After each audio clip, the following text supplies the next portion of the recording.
વીરપસલીનું વ્રત શ્રાવણ માસના પહેલા રવિવારથી આ વ્રતનો પ્રારંભ થાય છે અને બીજા રવિવારે પૂરું થાય છે. આ દિવસે બહેન ભાઈને ઘેર જમવા જાય છે અને બહેનને જમાડીને ભાઈ યથાશક્તિ ભેટ આપે છે.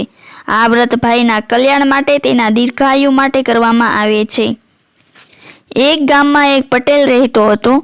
તેને 7 દીકરા અને 1 દીકરી હતી. 7 ભાઈઓ અને બહેન પરણેલા હતા, પરંતુ બહેનના સાસરિયા એવા ખરાબ નીકળ્યા કે બહેનને તેડવા જ ન આવે. બહેન પરણીને સાસરે ગઈ, પછી પિયર રહેવા આવી કે પાછી સાસરે જવા ન પામી. એને પરાણે પિયરમાં રહી સુખ દુઃખમાં દિવસો પસાર કરવા પડે છે. પટેલનો સૌથી નાનો દીકરો ખૂબ જ ભોળો અને ભલો હતો, જ્યારે બાકીના 6 ભાઈઓ ખૂબ જ કપટી હતા. તેઓ ખૂબ કમાઈને ધનવાન બની ગયા, એટલે અભિમાની બની જુદા રહેવા લાગ્યા. નાના ભાઈ સાથે ડોસા ડોસી, બહેન અને તેના સ્ત્રી બાળકો બધા ભેગા રહે. ખાનારા ઝાઝા અને કમાનારા એકલો. તે ખૂબ જ પરિશ્રમ કરે, જ્યારે માંડ પેટ પૂરતું ખાવા મળે, એટલે તે બિચારો નિર્ધન જ રહ્યો. બહેનને નાના ભાઈ ઉપર ખૂબ જ દયા આવતી. તેને થયું કે લાવ મારા ભાઈને ટેકો કરું. એમ વિચારી તે 6 ભાઈઓ પાસે કામ માંગવા ગઈ. ત્યારે અભિમાનથી છકી ગયેલી તેની ભાભીઓએ કહ્યું, નણંદબા, અમારે ત્યાં બીજું તો કંઈ કામ નથી, પણ અમારા 6 ઘરના ઢોર ચારવા જાઓ તો બપોરનું 1 ટાણું વધ્યું ઘટ્યું ખાવા માટે આપીશું. બિચારી બહેને તો કામ જોઈતું હતું, આથી તેને ઢોર ચારવાનું કામ પણ સ્વીકારી લીધું. બહેન તો 6 ભાઈઓના નિયમિત રીતે ઢોર ચારવા જાય અને વધ્યું ઘટ્યું ખાઈને દિવસો પસાર કરવા લાગી. એક દિવસ બહેન ઢોર ચરાવવા જતી હતી, ત્યાં નદી કાંઠે સરખી છોકરીઓને નાહતી ધોતી જોઈ, એટલે પૂછ્યું, બહેનો, તમે આ શું કરો છો? છોકરીઓ બોલી, આજે વીરપસલી છે એટલે વીરપસલીના દોરા લઈએ છીએ. દોરા લેવાથી શું લાભ થાય? 12 માસ ભાઈને સુખ મળે. બહેન બોલી, મારે વીરપસલીનું વ્રત લેવું છે, પણ એ વ્રત શી રીતે થાય તે મને શીખવાડો. છોકરીઓએ પોતાના કપડામાંથી 8 તાતણા કાઢી દોરો આપ્યો. પછી કહ્યું, લે આ દોરો, મહાદેવજી મહાદેવજી એમ બોલતી જા અને 8 ગાંઠો વાળતી જા. પછી 8 દિવસ સુધી વ્રત કરજે. રોજ સવારે વહેલા ઉઠીને સ્નાન કરી આ દોરાને ધૂપ આપજે. 9મા દિવસે વ્રત ઉજવજે અને દોરાને પીપળે બાંધજે. છોકરીઓના કહ્યા પ્રમાણે નાની બહેને વ્રત શરૂ કર્યું. આમ કરતાં 8 દિવસ પસાર થઈ ગયા. હવે વ્રત ઉજવવાનું હતું, એટલે તેણે માને કહ્યું, માં, આજે તો મારે વ્રતનું ઉજવણું કરવું છે. ભાઈ જે આપશે તે જ જમીશ. એ તો હરખાતી ભાઈઓને ત્યાં ગઈ અને બોલી, ભાભી, આજે મારે વીરપસલીનું વ્રત ઉજવવાનું છે, તમે જમાડશો? આ સાંભળીને ભાભીઓ તેની મશ્કરી કરવા લાગી અને બોલી, અરે બહેન, આ વ્રત લીધા ત્યારે અમને પૂછ્યું હતું? તમે અમને પૂછીને કર્યું હોત તો જમાડત.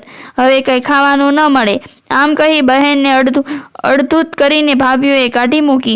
બહેન તો રડતી નાની ભાભી પાસે આવી અને બધી હકીકત કહી સંભળાવી.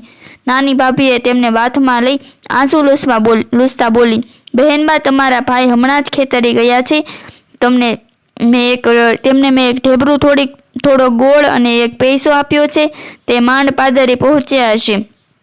બહેન તો ત્યાંથી દોડવા લાગી. ભાઈઓ તો ખેતરે પહોંચી ગયા હતા. બહેન દોડતી ખેતરે આવી. તેણે નાના ભાઈને બધી વાત કહી. નાના ભાઈએ બહેનને પોતાની પાસે બેસાડી ખાવાનું ભાથું છોડ્યું. તેમાંથી ગોળની ગાંગડી કાઢી બહેનના મોંમાં મૂકી. પછી ઢેબરું ખવડાવ્યું.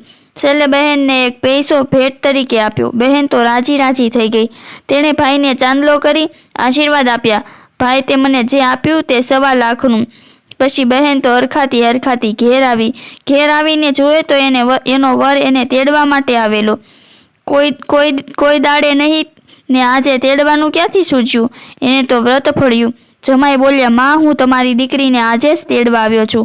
ઘણા દાડે આવ્યા છો તો આજનો દાડો રહી જાવ, કાલે જશો. જમાઈએ તો હઠ પકડી, ના, હું તો આજે જ તેડી જઈશ. સાસુએ દીકરીને વળાવવાની ગોઠવણી કરવા માંડી. તેમણે ઘરમાં જોયું તો દીકરીને આપવા જેવું કાંઈ ન મળે. તે તો દોડતા 6 વહુના ઘેર જઈ વાત કરી. 6 ભાભીઓએ નણંદબામાં સાથે ટીખળ કરવાનું મન થયું. તેમણે ચીથરા, સાવરણી, જૂની ઈંઢોણી અને કપડાના ડૂચાનું પોટલું વાળીને સાસુને આપ્યું. સાસુએ તે પોટલું નણંદને માથે ચઢાવ્યું. ડોસી દીકરીને જમાઈ સાથે વળાવી ઘેર આવી. તેઓ થોડેક દૂર ગયા ત્યાં એક વાવ આવી. વાવને જોઈ બહેન બોલી, હે પતિદેવ, આજે મારા વ્રતનું ઉજવણું છે, એટલે હું જરા નાહી લઉં. આમ કહી તે નાહવા ગઈ. નહાતી જાય છે અને મહાદેવજીને યાદ કરતી જાય છે. નાહીને ભીને કપડે બહાર આવી અને વરને સાદ પાડ્યો. પેલા પોટલામાંથી લુગડું નાખો ને. વરે પોટલું છોડ્યું અને કહ્યું, ક્યું ચીર આપું? વહુને થયું કે કેવી મારી ઠેકડી કરે છે. તે બોલી, અમારે નિર્ધનને તો વળી હીરને ચીર ક્યાંથી હોય? વહુએ લુગડું જોયું તો કસબી કોરનું રૂપાળું અંબર. વહુએ તો બહાર આવીને પોટલું છોડ્યું તો તેમાંથી જાતની મોંઘા મૂળની સાડીઓ થઈ ગઈ. તે હરખાતી બહાર આવી કે ત્યાં પગથિયાથી ભરેલો કોથળો મળ્યો. પતિ પત્ની બંને વાવની બહાર નીકળ્યા કે ત્યાં એક મોટો મહેલ ઊભો થયેલો જોયો. બંને પતિ પત્ની મહેલમાં ગયા. પતિ તો આ બધું અચાનક કેવી રીતે બન્યું તે વિચારવા લાગ્યો. ત્યાં બહેન બોલી, આ વધુ વીરપસલીના વ્રતનો પ્રભાવ છે. વહુ તો મહેલમાં જઈ રસોઈ કરવા માટે જ્યાં ખાડો ખોદે ત્યાં સોનું જ સોનું. બહેને ધરતી માતાને પ્રાર્થના કરી, હે ધરતી માતા, થોડી પોઈ ઉઘાડી આપો. ત્યાં તો ચૂલો થાય એટલી ધરતી ઉઘડી ગઈ છે. વહુએ રસોઈ કરી. બંને જણા જમવા બેઠા. જમી પરવારીને વાતે વળગ્યા. પછી તેમણે ત્યાં જ રહેવાનો નિશ્ચય કર્યો. તેમણે સોના મહોરો વેચીને વેપાર ધંધો વિકસાવ્યો. જ્યારે આ બાજુ વહુના પિયરમાં દુકાળ પડ્યો. 6 ભાઈઓ વિખારી થઈ ગયા. ડોસી ડોસો 7 દીકરા અને 7 વહુઓ પેટ્યા માટે પરગામ જવા નીકળ્યા. તેઓ ચાલતા દીકરીની હવેલીએ આવ્યા. મોટી હવેલી જોઈ કામકાજનું પૂછવા લાગ્યા. 7મે માળેથી દીકરીએ પોતાના ભાઈઓ અને મા બાપને ઓળખ્યા અને તેમને પોતાને ત્યાં રાખ્યા. બહેને 6 ભાઈઓ અને 6 ભાભીઓને વેતરાનું કામ સોંપ્યું. તગારા, કોદાળી અને ઈંડોણી આપ્યા. નાના ભાઈ ભાભીએ કાંઈ જ કામ કરવાનું નહીં, ફક્ત બેઠા બેઠા ખાવાનું. એક દિવસ બધા સાથે જમવા બેઠા. બહેને 6 ભાઈઓની થાળીઓમાં સોનાના ટુકડા મૂક્યા અને 6 ભાભીઓની થાળીમાં રૂપાના ટુકડા મૂક્યા. જ્યારે નાના ભાઈને લાપસી પીરસી. 6 ભાઈઓ અને ભાભીઓ જુએ છે તો બહેનને દીઠા તેમની આંખો ઉઘડી ગઈ.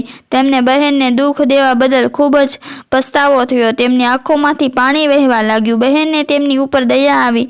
તેણે દરેક ભાઈઓને એક ઘર આપ્યું અને દરેકને અલગ અલગ ધંધો કરી આપ્યો. બધા આનંદથી રહેવા લાગ્યા. વીરપસલીનું વ્રત જેવું બહેનને પડ્યું તેવું સૌને ફળજો. આવી જ કથાઓ વાર્તાઓ સાંભળવા માટે મારી ચેનલને લાઈક કરો, શેર કરો અને સબસ્ક્રાઈબ કરો. ફરી મળીશું આવી જ વાર્તા સાથે.